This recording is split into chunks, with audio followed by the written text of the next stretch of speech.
મીઠી પડ્યો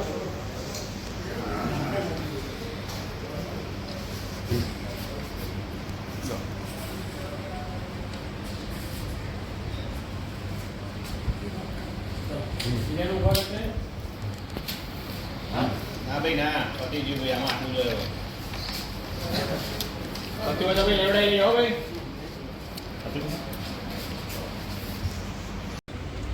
જે આવે લઈ લો તમે જે આવે લઈ લો માથાઈ લઈ લઈએ આમાં કશું થાય નહીં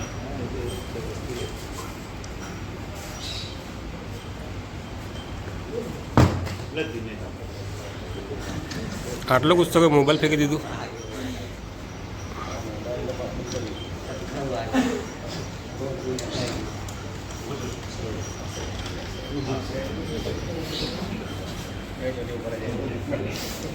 કુરિયર નામે પછી ત્યારબાદ કે આપના એકાઉન્ટનો આતંકી સંગઠન અથવા અનલીગલ કામ માટે ઉપયોગ થયેલો છે તેના માટે આપણે પૈસા જમા કરાવે છે કઈ ગેંગ હતી કેટલા લોકો પકડાયા છે કઈ રીતે આખું પકડવામાં આવ્યું છે અને એનું લિંક ક્યાં સુધી ફેલાયેલું છે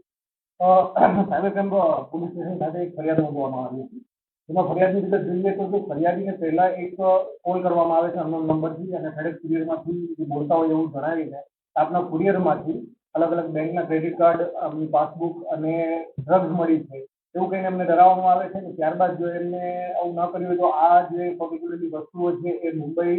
કસ્ટમ દ્વારા સીઝ કરવામાં આવે છે યા તો મુંબઈ સાયબર ક્રાઇમ દ્વારા સીઝ કરવામાં આવી છે એવું કહીને હોટલાઇનમાં એમની સાથે વાત કરવાનું કહેવામાં આવે છે અને ત્યારબાદ ફરિયાદીને ડરાવવામાં આવે છે કે આપણા ફોન ટેપ થઈ રહ્યા છે જેથી સ્કાઇપ કોલથી આપને વિડીયો કોલમાં આપની સાથે વાત કરવામાં આવશે અને વિડીયો કોલમાં જે ક્રિમિનલ્સ છે એ પોલીસના ડ્રેસમાં હોય છે અને એમને એવી રીતના ડરાવવામાં આવે છે કે એમના નામે બીજા બી અકાઉન્ટ ખોલાવવામાં આવ્યા છે એક નવા પોલીસની ભૂગસ્તી દ્વારા કે જેને ઈડીની ધરપકડ કરવામાં આવી છે અને એ અકાઉન્ટમાં મની લોન્ડરિંગની અલગ અલગ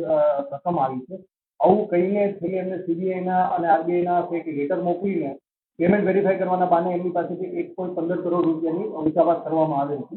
જે બાબતની તપાસ સાયબર ક્રાઇમની ટીમ દ્વારા કરવામાં આવી હતી પહેલા ટેકનિકલ એનાલિસિસ જે સ્કાઇપ કોલ આવેલો છે એ સ્કાઇપ કોલના આઈપી એડ્રેસ છે એ સ્કાઇપ કોલ હોંગકોંગથી કરવામાં આવેલો હતો અને જે કોલ એમને અનનોન નંબરથી રિસીવ થયેલો એક પ્રૂફ કોલ હતો એટલે જે નંબર ડિસ્પ્લે કરવામાં આવ્યો હતો એ નંબરથી કોલ નથી આવ્યો રિયલીમાં એક વોઇસ કોલ હતો અને પછી જે ત્રીજી ઇન્ફોર્મેશન અમે કે જે આ પૈસા 1.15 કરોડ છે એની મની ટ્રેલ ફોલો કરવામાં આવી હતી તો મની ટ્રેલ જે ફોલો કરવામાં આવી હતી એમાં ફર્સ્ટ અને સેકન્ડ લેયરમાં આ જે પૈસા છે મુંબઈ અને વેસ્ટ બેંગાલના અલગ અલગ અકાઉન્ટમાં પહેલા લેયર કરવામાં આવેલા હતા ત્યારબાદ 1.15 કરોડમાંથી 62 લાખ રૂપિયા છે એ ગુજરાતમાં કુતિયાણા ઉપલેટા ધોરાજી રાજકોટ મોરબી અને અમદાવાદ એવા અલગ અલગ જગ્યાએથી આ 62 લાખ રૂપિયા વિડ્રો કરવામાં આવેલા હતા એટલે જે તપાસ કરતા અધિકારી છે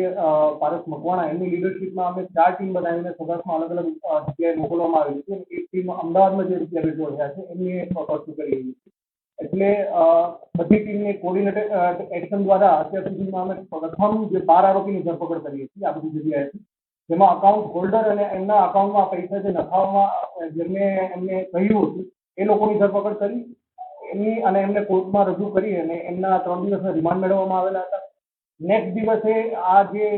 પૈસાનું વિડ્રોવલ કરીને એમને આગળ મોકલનારો મુખ્ય સૂત્રધાર છે મોઇન અલ્તાફ સિંગારિયા એમની ધરપકડ કરવામાં આવી છે ધોરાજીથી અને એમની તપાસમાં અત્યાર સુધીમાં એ સામે આવ્યું છે કે જે મુખ્ય આરોપીઓ મોઇન અલ્તાફ સિંગારિયા અને એમના સાથીદાર નેવીવાલા મુસ્તફા યુનુસ આ બંને આ બધી રકમને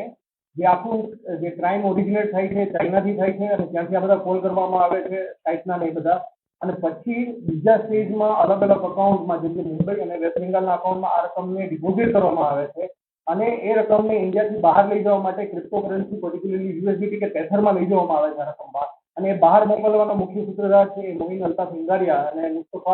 નેવીવાલા મુસ્તફા યુનુસ આ બંને છે મોઇનની ધરપકડ કરી અને એમને કોર્ટમાં રજૂ કરતા એના 6 દિવસના રિમાન્ડ મળેલા છે અને જે નેવીવાલા મુસ્તફા યુનુસ છે હાલમાં સ્પોન્સરશિપ કરીને ફરાર છે અને એમની તપાસ અમારી ટીમ કરી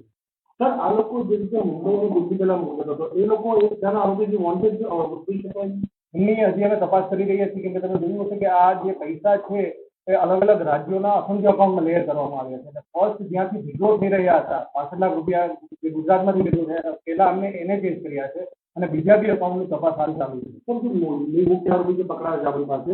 એનું ચાઇનામાં કોઈ કોન્ટેક્ટ હતું અને આ લોકો એને કેટલી કરન્સી દ્વારા એ લોકો મતલબ મોકલતા હતા. તો પાછું કઈ રીતે લોકો જ્યાં પાછા મતલબ રકમ એ લોકો કરતા હતા. આ જે મેં પહેલા કહ્યું ક્રાઇમના 3 સ્ટેજ છે. પહેલા વિક્ટીમને સ્કાઈપ કોલ અને ફૂડ કોલથી કોન્ટેક્ટ કરવામાં આવે. વિક્ટીમ જે પૈસા જમા કરવામાં આવે છે એ અકાઉન્ટ બી ચાઇના જે ક્રિમિનલ્સ છે એમના દ્વારા અલગ અલગ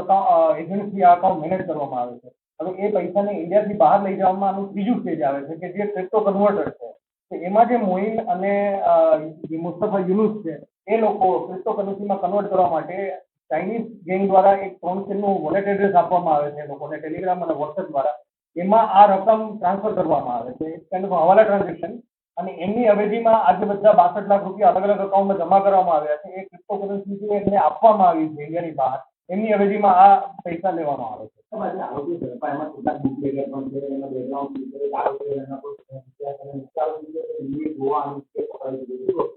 આમાં જે એક આરોપી જે પોરબંદર નામને મળેલા છે મેરુભાઈ કરીને છે એ પોતે બુટલેગર બી છે. એટલે એવું સામે આવી રહ્યું છે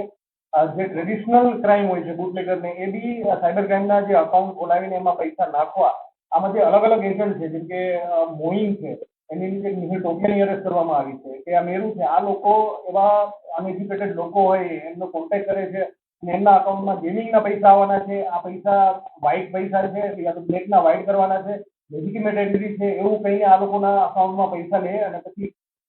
કેસમાં લઈને અલગ અલગ વિડ્રો કરીને એ મોઇન અને મુસ્તફા યુનુસને આપવામાં આવે છે. કે એ વાત સાચી છે કે આજકાલ જે ટ્રેડિશનલ ક્રાઇમમાંથી લોકો સાયબર ક્રાઇમ તરફ વળી રહ્યા છે. કેટલા ગુના ડિટેક્ટ થયા છે કારણ કે આપણે એક જ વ્યક્તિ માહિતીના આપવા સામે આવ્યા પણ આ લોકોની તપાસમાં આ લોકો તપાસમાં કેટલા રીતે કરી શકશે. આ જે ક્રિપ્ટોવાળી જે ગેંગ છે એમાં અત્યારે પ્રાથમિક તપાસમાં એવું આવ્યું છે કે ગોવાથી બી કોઈ 1 કરોડ ઉપરની ફરિયાદમાં ઉપલેટાથી થોડાક સમય પહેલા જે વ્યક્તિની ધરપકડ કરવામાં આવી હતી એમાં બી અલ્ટિમેટ ટ્રેલ જે છે ત્યાં બંને આરોપી મોઇન અને જે મુસ્તફા યુનુસ છે ત્યાં સુધી છે. બીજી બી અમને પ્રાથમિક તપાસમાં એવું મળ્યું છે કે હૈદરાબાદ અને અન્ય રાજ્યોમાં બી અમુક ગુના દાખલ થયા છે જે પણ આગળ તપાસ કરી રહી છે. મુસ્તફા યુનુસને અગાઉ ગોવા ગુજરાતમાં બે કેવી રીતે બનાવ્યો કારણ કે મોટાભાગે સાયબરના ક્રાઇમ ગુજરાતમાં રહીને આરોપી વાળા કરી રહ્યા છે. અત્યાર સુધીની પ્રાથમિક તપાસમાં એ આવી કે મુસ્તફા યુનુસ હજી સુધી કોઈ પોલીસ દ્વારા પકડવામાં આવ્યો. ગોવા પોલીસમાં જે અકાઉન્ટમાં પૈસા ગયા હતા ઉપલેટાથી જેની ધરપકડ કરવામાં આવી છે એ અકાઉન્ટમાં પૈસાનો અલ્ટિમેટ બેનિફિશિયરી મુસ્તફા યુનુસ છે. એટલે આ લોકો લેયરિંગ કરતા હોય છે અકાઉન્ટમાં. જેના અકાઉન્ટમાં પૈસા આવે છે એમને કોન્ટેક્ટ કરવા વાળા અલગ 2-3 જણા હોય છે અને લેયરથી અલ્ટિમેટ લેયરમાં જે ચોથા લેયરમાં આ મોઇન કે મુસ્તફા પોતે હોય છે. એટલે સિફતપૂર્વક એ લોકો બચી જતા હોય છે. અત્યાર સુધીની જે તપાસમાં આવ્યું છે કે જે મુસ્તફા યુનુસના અમે રેકોર્ડ તપાસી રહ્યા છે અને અમુક મોઇનના ક્રિપ્ટો વોલેટ બી મળ્યા છે. તો અમુક કરોડોના ટ્રાન્ઝેક્શન છે એક્ઝેક્ટ અમાઉન્ટ અમે હજી એમાં આગળ તપાસ કરી છે. રિકવરીની આગળ દિશામાં જે એમના અમે બેંકના જે એકાઉન્ટ સીઝ કરેલા છે એમાં 10 લાખથી વધારેની રકમ સીઝ કરી છે. આ ઉપરાંત જે ક્રિપ્ટો વોલેટ અમને મળેલા છે એ બી સીઝ કરવાની દિશામાં અમે આગળ કાર્યવાહી કરી છે. કે આજે મુખ્ય આરોપી જે છે મોઇન અલ્તાફ અને મુસ્તફા યુનુસ આ પહેલા બી ચાઇના ગયેલા છે એવી ખબર અમને મળી છે. પ્લસ ટિકિટ મળી છે જેમાં એ રિસન્ટલી હવે શાંઘાઈ જવાના હતા. આ ઉપરાંત આપણા માધ્યમથી લોકો માટે એક સંદેશ આપવા માંગુ. આજકાલ ઘણા યુવાનો આવી રીતના એક્ટિવિટીમાં ઇન્વોલ્વ થઈ રહ્યા છે કે જે અકાઉન્ટ ખોલાવવા અથવા તો અકાઉન્ટમાં ગેમિંગના પૈસા આપવાના છે કે એ લોકો એન્ટ્રી આપે છે. અને બીજું એક જે છે કે ક્રિપ્ટોનું ટ્રેડિંગમાં લોકો ઘણા બધા ઇન્વોલ્વ થયેલા છે. તો મારી એક નમ્ર વિનંતી છે કે ભાઈ કોઈ બી એવા વ્યક્તિઓ જે આપણે એમ કહે છે કે ગેમિંગના નામે પૈસા આવવાના છે અથવા તો કોઈ લીગલ પૈસો આપના અકાઉન્ટમાં આવશે અને એમને આપણે કમિશન મળશે તો આવી પ્રવૃત્તિમાં આપણે ઇન્વોલ્વ ન થવું. અધરવાઇઝ આપણે જેની પાછળ જવાનો વારો એ બાબત તપાસનો વિષય છે. જ્યારે આ મુખ્ય આરોપી અમારા હાથમાં આવશે ત્યારે એ બાબતમાં આગળ ચાઇનીઝ ગેમ લોકો જોડાયેલા હોય એના દ્વારા કોઈ શકે.